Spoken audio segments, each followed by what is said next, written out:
Hallo Leute und willkommen zu einem neuen Video mit eurer Anime, Manga, Japan-Nerdin Ryume. Das bin ich. Genau, das heutige Thema ist Anime-Momente, die mich entweder traumatisiert oder schockiert haben. Also zumindest einige, die mir bis jetzt so eingefallen sind. Falls ihr diesen Content gut findet, dann schreibt mir das gerne nach dem Video in die Kommentare. Dann würde ich schauen, dass ich beim nächsten Mal vielleicht nochmal sowas in der Richtung mache. Und ansonsten würde ich sagen, fangen wir jetzt auch direkt an. Ja, dann fangen wir als erstes mit Sailor Moon an. Das ist der Anime schlechthin, den ich als erstes in meiner Kindheit gesehen hatte. Ich bin so ein großer Sailor Moon Fan. Also ich bin immer noch ein Fan, aber ich kann mir die Anime-Serie nicht mehr so reinziehen. Ich habe das versucht vor ein paar Jahren.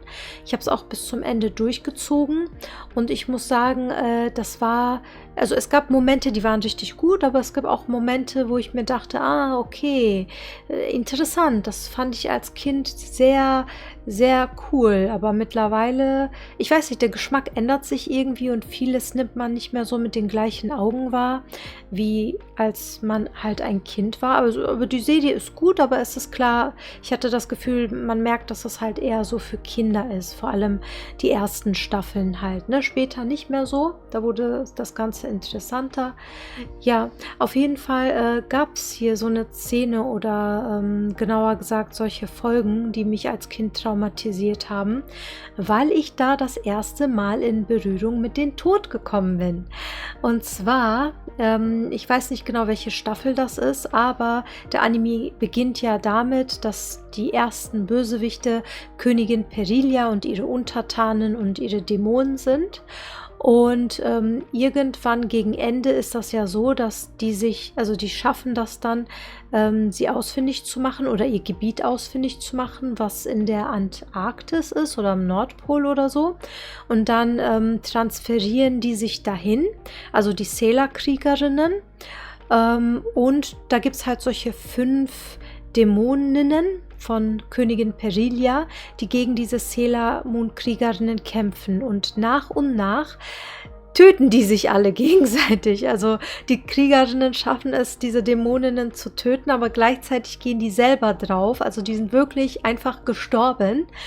Und genau, dann war das so, dass Sailor Moon ja trotzdem in das Schloss gegangen ist. Sie musste nach und nach ansehen, wie ihre Freundinnen gestorben sind, aber sie hat trotzdem mit aller Kraft versucht, noch in dieses Schloss zu gehen und gegen Königin Perilia zu kämpfen. Und dann war da halt Prinz Endymion, der erstmal gegen sie gekämpft hat, weil er eine Gehirnwäsche unterzogen wurde und dachte, dass er Königin Perilia liebt und nicht Sailor Moon und so.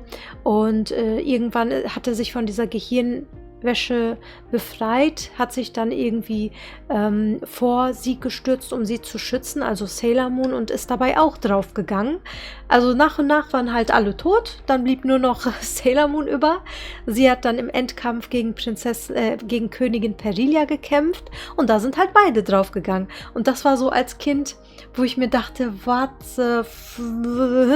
wie kann das sein? Wieso sterben die überhaupt? Was ist das, Tod? Und wieso fühle ich mich so depressiv und traurig? Ich meine, ich war ein Kind, hallo? Da muss ich mich mit dem Tod auseinandersetzen. Ja, das hat mich auf jeden Fall sehr traumatisiert. Vorsicht, Spoiler, ich weiß, das kommt ein bisschen zu spät, aber alles, ihr seht ja immer die Bilder, bevor ich anfange zu reden, um welchen Anime es sich handelt. Das heißt, ihr könnt dann immer jeweils vorspulen, falls ihr keinen Spoiler erfahren wollt, weil ich gehe immer davon aus, bei jedem Anime, den ich jetzt hier einblende, dass ihr bis zum Ende geschaut habt.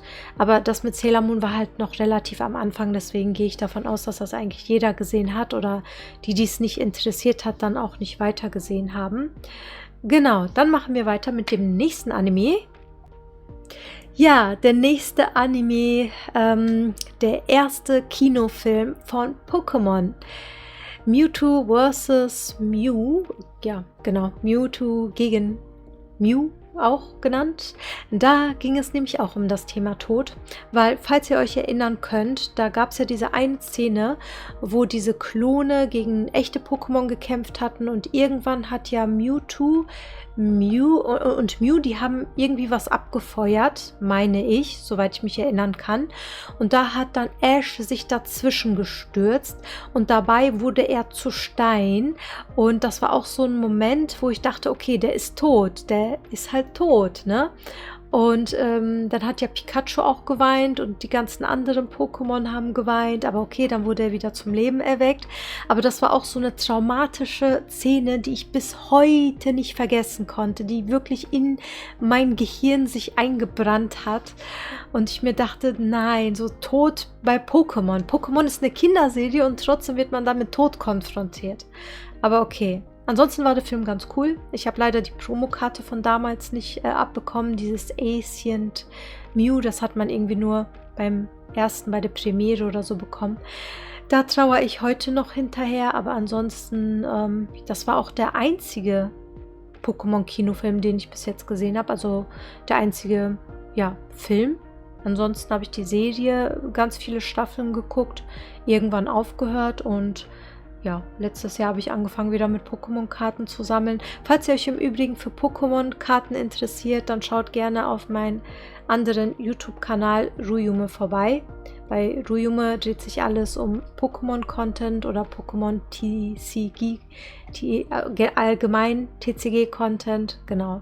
Und hier halt über Anime, Manga und Japan. So, jetzt machen wir weiter mit dem nächsten Anime. Ja, dann kommen wir zu One Piece. Es gibt eine Sache in diesem Anime, also sonst habe ich wirklich nichts anderes gefunden, was mich so schockiert hat. Und zwar Sanjis Familie.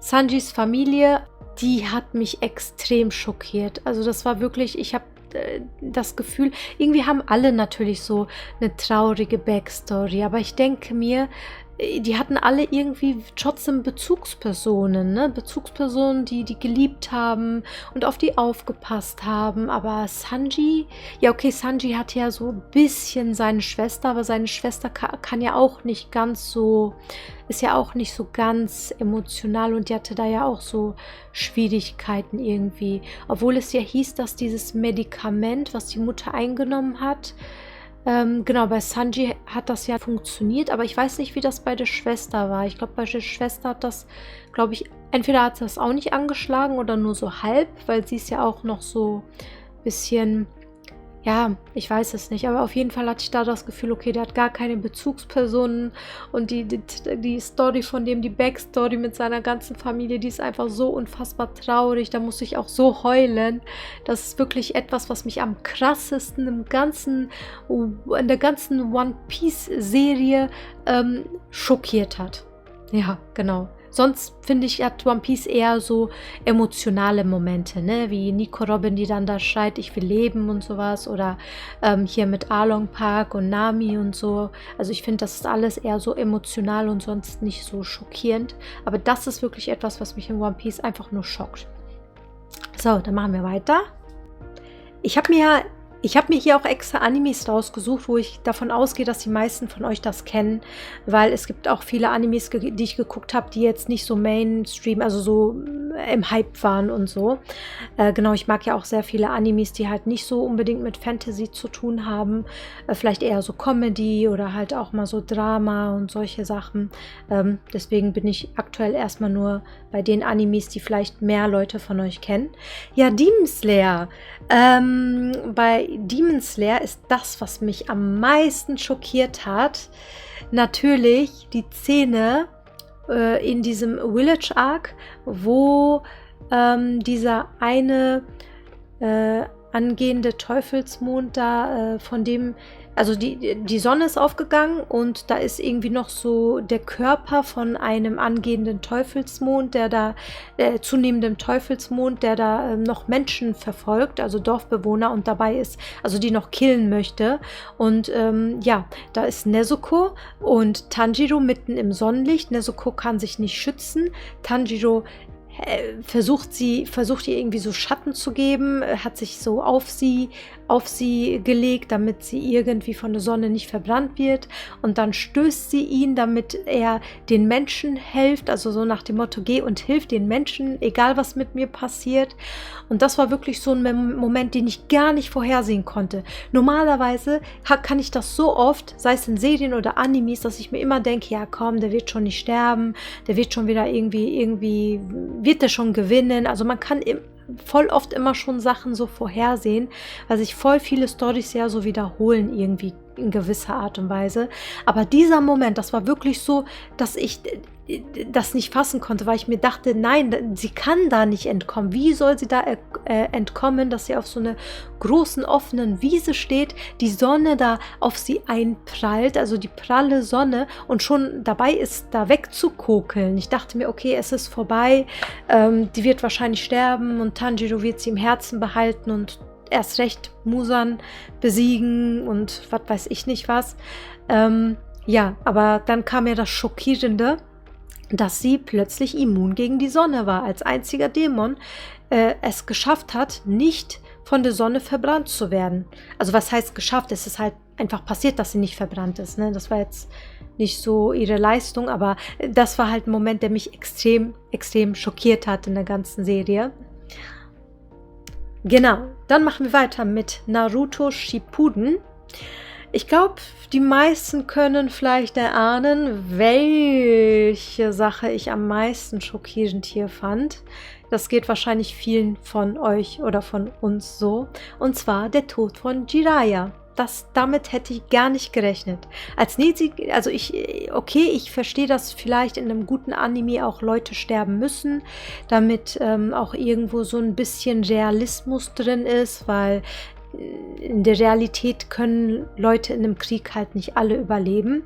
Aber ich dachte mir so, so sein Papa ist schon tot und der ist ein Waise und irgendwie hat damals der Hokage sich auch nicht so krass um ihn gekümmert und Jiraiya war ja quasi wie so ein Opa, also irgendwie so jemand, ja, ich weiß nicht, halt nicht nur sein Mentor, sondern vielleicht Opa, vielleicht auch ein bisschen Papa-Ersatz und so. Ja, ich meine, Iruka ist zumindest noch da. Später wurde ja eher so ein bisschen ersichtlich, dass Iruka vielleicht eher so wie eine Vaterfigur für Naruto ist, weil Iruka ihn ja darum gebeten hatte, dass er irgendwie bei seiner Hochzeit als Papa da eintritt und so. Genau, aber ich fand das halt sehr schockierend, als Jiraiya gestorben ist. Das war auch so ein Moment, wo ich geheult habe und dachte, nein, das könnt ihr doch ihm nicht antun. So viel Krasses ist passiert. Sasuke ist abtrünnig geworden. Sakura erwidert seine Liebe nicht. Er hat da zu kämpfen mit seinen eigenen Problemen und mit seiner Kraft und ja, keine Ahnung. Das war irgendwie so ein Moment, der mich halt sehr schockiert hat und auch gleichzeitig emotional war. Ja. Bei Itachi war das eher emotional, also sein Tod. Da war das nicht so schockierend, weil, ja, keine Ahnung, irgendwo dachte ich, das muss, glaube ich, passieren. Also, weil er ja halt abtrünnig war und klar, es wurde ja dann immer mehr klar, dass er das ja irgendwo machen musste, um einen Krieg zu verhindern und so. Aber, keine Ahnung, irgendwo war ich damit eher so bereit, dass Itachi stirbt, als dass Jiraiya stirbt. Ja, eines der härtesten Szenen bei Boku no Hero Academia ist, finde ich, die eine Szene, wo Deku und Bakugo streiten, beziehungsweise wo Bakugo so richtig explodiert und Deku anschreit und so seine Gefühle freien Lauf lässt und ja, auch so ein bisschen gegen ihn kämpft, das irgendwie in so eine, im Dunkeln so eine Gasse, glaube ich, war das, wo da es dann noch regnet, wo er irgendwie halt ihm seine Gefühle gestanden hat, warum er halt so einen Hass gegen Deku hat, dass Deku halt, obwohl er keine Kräfte hat, einfach immer spontan reinstürmt, um Menschen zu helfen und dann halt auch All Might, der ihn da auserwählt hat und so. Diese Szene ist so krass emotional, aber auch so schockierend einfach, weil man nicht damit rechnet, dass er halt auch mal so seine Gefühle freien Lauf auflässt. Ihr müsst euch das mal in Japanisch angucken. Also ihr müsst natürlich nicht immer, also ich weiß nicht, ob ihr im Originalton euch Animes anschaut und mit Untertitel oder im Deutschen, aber ich kann euch empfehlen, diese Szene einmal euch in Japanisch reinzuziehen. Diese Synchro ist so 1A, wie ihr bei diesem Schreien und Ausrasten, diesem emotionalen Ausraster, auch die Stimme dabei verliert und so. Also das ist so gut, so krass gemacht. Man spürt richtig extrem die Emotionen in dieser Synchronisation. Das ist wirklich einer der besten Synchronisationsmomente. Kann ich auf jeden Fall empfehlen. Ja, dann kommen wir hier zu Death Note. Das ist schon ein bisschen älter, aber ich glaube, viele kennen von euch trotzdem diesen Anime.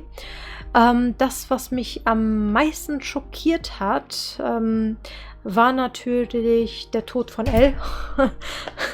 Aber was mich halt noch geschockiert hat, war, mich hatte schockiert, dass Misa Amane die Hälfte ihrer Lebenszeit geopfert hat, um Leid zu helfen. Das war so etwas, wo ich mir dachte, okay, krass. Also ich weiß, dass sie ihn liebt, ne? Aber dass sie bereit ist, die Hälfte ihres Lebens für ihn zu opfern. Ich weiß leider nicht mehr so detailliert, was das für ein Fall war, warum Light in die Enge getrieben wurde und sie das dann so entschlossen hatte. Ich weiß das leider nicht mehr im Detail, weil es schon lange her. Aber das habe ich mir im Kopf eingespeichert, wo ich wirklich so mundoffen da mir den Anime angeguckt habe und dachte, ey, wie kann man nur so naiv sein, Mädel? Keine Ahnung. Ich meine, aus Liebe die Hälfte seines Lebens opfern, damit der Light nicht irgendwie, nicht Light, damit, damit Light Yagami da irgendwie nicht seine Identität aufgedeckt wird oder sowas. Also das war schon krank irgendwie. Dann kommen wir hier zu einem Kinofilm, den es vor ein paar Jahren gab, also immer noch zu gucken gibt, der aber auch viele Auszeichnungen erhalten hat und sehr viele sagten, dass dieser Anime-Film eher gesagt, also es gibt keine Serie, sondern das ist ein Film, der war sehr, sehr populär und ich kann diesen Film auch empfehlen, weil da geht es so um Mobbing, um Depression, um Suizidgedanken. Also dieser Film hat mich auf jeden Fall, also der war gut. Es gibt ja auch, also ist jetzt nicht alles so depressiv und der zieht einen jetzt nicht unbedingt die ganze Zeit runter, aber es ist so interessant zu sehen, wie vielleicht andere Menschen mit Problemen zu kämpfen haben oder damit umgehen oder wie sich das alles entwickeln kann. Und der Moment, der mich schockiert hat, aber auch gleichzeitig extrem emotional werden lassen hat, sodass ich wirklich heulen musste, der mich so ein bisschen gebrochen hat quasi, ist der eine Moment, als Shoko sich auf dem Balkon da hochgestellt hat und im Begriff war, sich runter zu stürzen, also sich halt umzubringen und dann im letzten Moment Shoto sie gesehen hat und dann schnell dahin gerannt ist, mit den Armen nach vorne, sie da aufgefangen hat, aber sie trotzdem gestürzt ist und er hatte aber dann noch ihre Hand festgehalten und dann hat er mit aller Kraft sie da raufgezogen, aber dabei ist er dann selber runtergestürzt. Er ist nicht gestorben, aber er ist so tödlich verwundet, dass er dann im Krankenhaus gelandet ist und ich glaube, der war dann auch ein bisschen im Koma oder so für 2 Wochen oder sowas.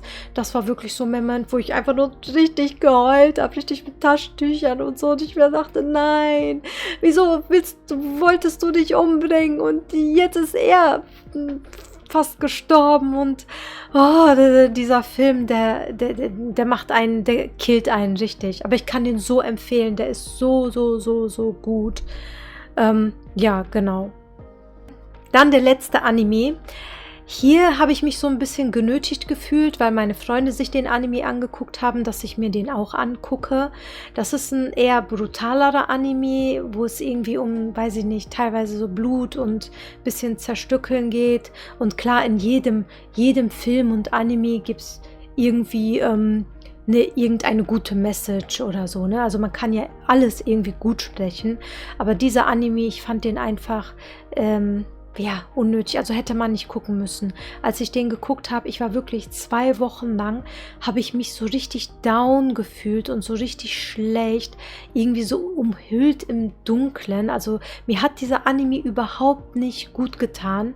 Und nach diesem Anime habe ich auch gesagt, nee, ich werde nur noch Animes gucken, die mir wirklich gut tun oder die ich halt auch gucken kann. Und ich werde nie wieder einen Film oder eine Serie oder ein Anime gucken, nur weil andere mich so ein bisschen dazu drängen oder so aus, also das war jetzt kein Gruppenzwang, aber das war halt dieses, ne, jeder spricht darüber und dann sagen die, ja, guck du auch und man will dann irgendwie dazugehören und sowas. Seitdem mache ich das auf jeden Fall nicht mehr, weil ich habe gemerkt, ich will, dass meine Psyche da oben, dass da alles heile ist, so, ne? Man muss halt auch auf seine Psyche achten, Leute. Ihr könnt so viel bei euch da oben im Geist kaputt machen, wenn ihr die falschen Sachen guckt. Man muss nicht alles gucken. Und auch so Mainstream-Animes. Ich gucke so oft Animes, die nicht Mainstream sind.